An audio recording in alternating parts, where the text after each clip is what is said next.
सुप्रभात बच्चों, आज हम आपकी पाठ्य पुस्तक हिंदी के पाठ 7 का अध्ययन करेंगे जिसका शीर्षक है बीरबल की खिचड़ी। तो चलिए पाठ को पढ़ते हैं और जानते हैं अकबर और बीरबल के एक मशहूर किस्से के बारे में, एक मशहूर कहानी के विषय में। पाठ को शुरू करते हैं। पाठ 7, बीरबल की खिचड़ी। प्रस्तुत पाठ के माध्यम से लेखक ने बताया है कि हमें किसी का हक नहीं मानना चाहिए और अपने वादे को निभाना चाहिए। कि अगर किसी का किसी चीज पर कोई अधिकार है, हमने किसी को कोई चीज देने का वादा किया है, तो हमें उसको वो चीज दे देनी चाहिए। उसके हक पर मतलब उसका हक नहीं मानना चाहिए, जो उसका जिसका है वो उसको मिलना चाहिए। और साथ ही साथ अगर हम किसी से कोई वादा कर देते हैं तो उस वादे को भी पूरा करना चाहिए। पढ़ते हैं। प्राचीन काल में हमारे देश में मुगलों का शासन था। सम्राट अकबर मुगलों के महान राजा थे।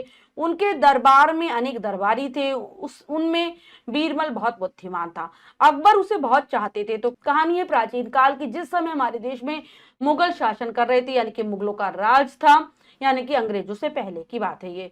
और उस समय की कहानी है जिस समय भारत पर राज करते थे अकबर, जो कि मुगलों के एक बहुत महान राजा हुए हैं। उनके दरबार में अनेक दरबारी यानी कि मंत्री थे। और उन मंत्रियों में जो सबसे ज्यादा बुद्धिमान थे वो थे बीरबल। बीरबल और अकबर उसको बहुत पसंद भी करते थे। वह किसी भी कार्य को करने से पहले बीरबल की राय अवश्य लेते थे। बिना बीरबल की राय के वह कोई भी कार्य नहीं करते थे। अगर कोई भी काम करना होता था बादशाह अकबर को, तो सबसे पहले वो बीरबल से इस बारे में विचार विमर्श जरूर करते थे और फिर ही उस कार्य को करते थे। एक बार की बात है, सर्दी की ऋतु थी। उस साल सर्दी बहुत ज्यादा पड़ रही थी। राजा ने दरबारियों को बुलाया। राजा ने घोषणा की, जो व्यक्ति पूरी रात सामने के तालाब के ठंडे पानी में बिना वस्त्र के खड़ा रहेगा, उस व्यक्ति को 100 स्वर्ण मुद्राएं दी जाएंगी। तो एक बार की बात है, सर्दी के मौसम की, बहुत ज्यादा सर्दी पड़ रही थी। तो सारे दरबारियों को राजा अपने दरबार में बुला लेते हैं। उनके सामने एक घोषणा कर देते हैं, मतलब ये अनाउंस कर देते हैं कि जो सामने की तरफ उनके दरबार के सामने जो एक तालाब है जिसमें ठंडा पानी है, उसमें पूरी रात अगर कोई खड़ा हो जाएगा बिना कपड़ों के, उसे राजा देगा 100 स्वर्ण मुद्राएं, यानी कि 100 सोने के सिक्के देगा राजा।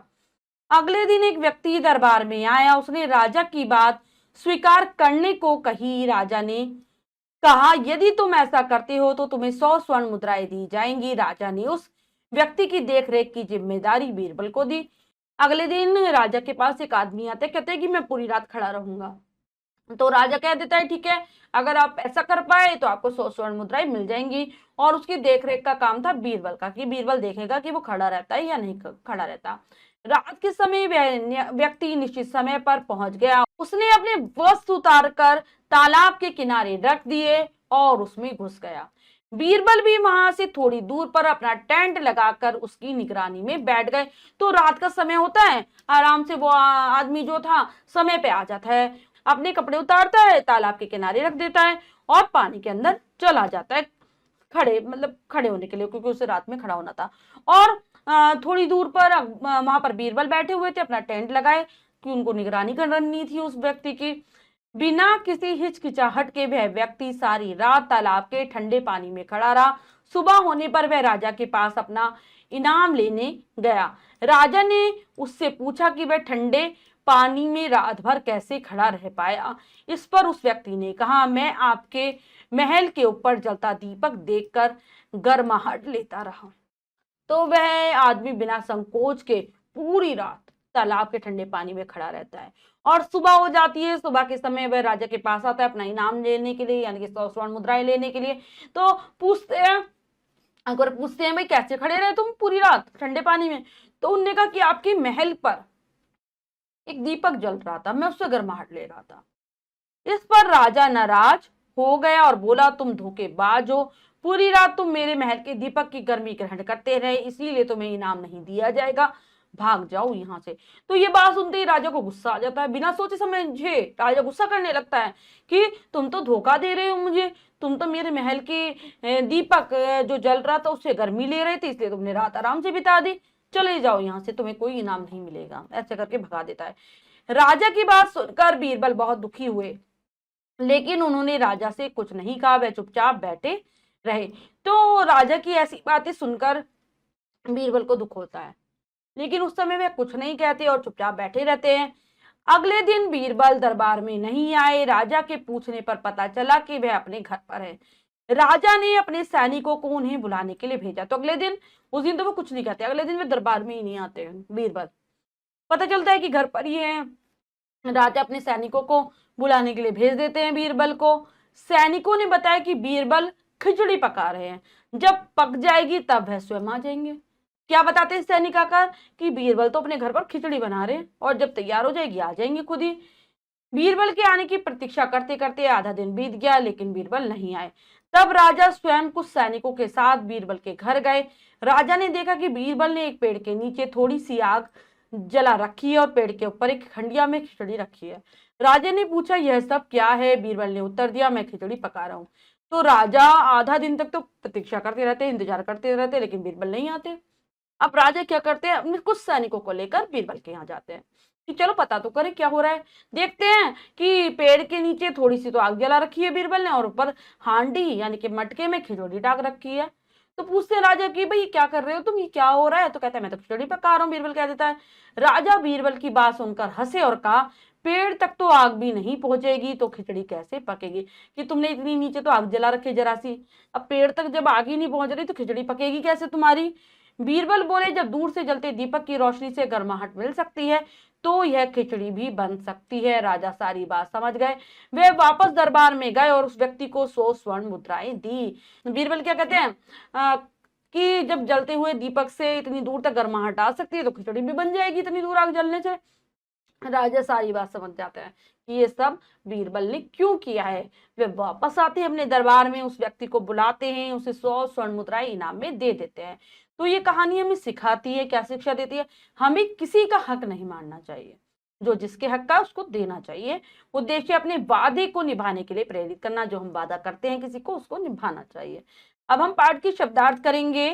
शासक राजा, सम्राट राजाओं का राजा, राय सलाह अवश्य जरूर, वस्त्र कपड़े, स्वर्ण मुद्राएं सोने के सिक्के, देख रेख निगरानी, इनाम पुरस्कार, गर्माहट गर्मी नाराज क्रोधित, हंडिया मिट्टी से बनी मटकी दीपक दिया।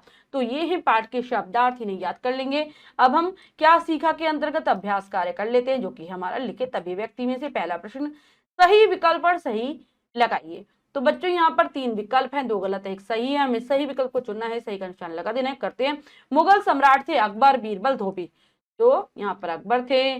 बुद्धिमान दरबारी था अकबर, बीरबल नाई, तो बीरबल थे। अकबर ने कितना इनाम देने की घोषणा की? 40 स्वर्ण मुद्राएं, 50 स्वर्ण मुद्राएं, 100 स्वर्ण मुद्राएं, तो 100 स्वर्ण मुद्राएं। व्यक्ति रात भर खड़ा रहा, तालाब में, नहर में, नदी में, तो तालाब में। दीपक जल रहा था व्यक्ति के घर में, महल के ऊपर, महल के अंदर, तो महल के ऊपर। बीरबल पका रहा था दाल भात खीर खिचड़ी, तो वो खिचड़ी पका रहा था। नेक्स्ट है, दिए गए शब्दों से रिक्त स्थान भरिए। भरते हैं। प्राचीन काल में हमारे देश में मुगलों का शासन था।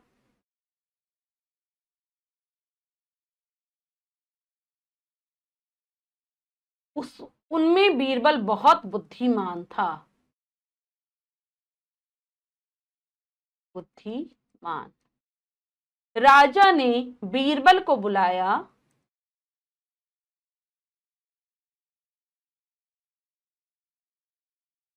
मैं खिचड़ी पका रहा हूं, ऐसा किसने कहा था? बीरबल ने कहा था।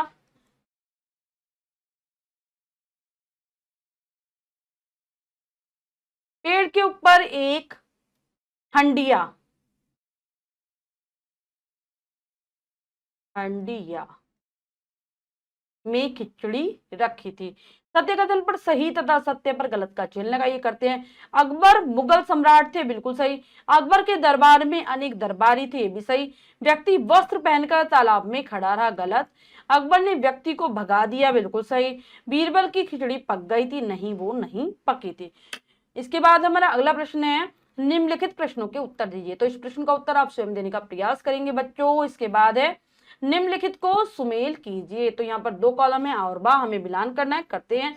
बीरबल क्या आ जाएगा? बुद्धिमान, मंत्री, मुगल शासन, अकबर सम्राट, इनाम 100 स्वर्ण मुद्राएं, और हंडिया में खिचड़ी पक रही थी। तो बच्चों, हमने पाठ को अच्छे से समझकर पढ़ा और अभ्यास कार्य किया। इसके अतिरिक्त जो भी कार्य है वो आप स्वयं करेंगे सुंदर अक्षरों में अपनी अभ्यास पुस्तिका में। बच्चों, आज हमने पाठ के माध्यम से अकबर और बीरबल की एक मजेदार कहानी पढ़ी। आशा करती हूँ यह पाठ आप बहुत अच्छे से समझ गए होंगे। पाठ को फिर से जरूर पढ़ेंगे, शब्दार्थों को याद कर लेंगे। मिलते हैं अगली कक्षा में नए पाठ के साथ। तब तक के लिए स्वस्थ रहिए, प्रसन्न रहिए। धन्यवाद।